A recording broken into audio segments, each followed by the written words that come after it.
Newton எதற்காக விதியை பற்றி எழுதினார்? நம்ம விதியை மாற்றுவதற்காக. உணவின்றி அமையாது உலக,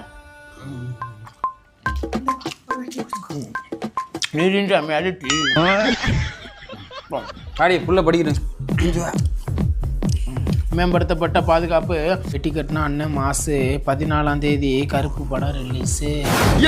அப்ப எட்டடி பாஞ்சா புள்ள 16 அடி போய் சொல்லுவாங்க. அது கரெக்டான ஒரே இல்ல பொறுமையா போடா. ஐயோ இந்த பக்கம் விருந்தாளிக்கு பண்ணோம். பெத்தது நானா நீயா?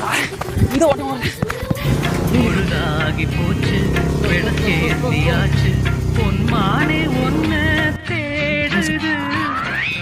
அப்பா மாட்டிருந்தா கொண்டிருப்பான். நீ 2 வாரத்துக்கு வீட்டு பக்கத்தே போக கூடாதுப்பா. பார்த்து பார்த்து கண்கள் போட்டிருப்பேன், நீ வருவாயென எனக்கு உதவிதனை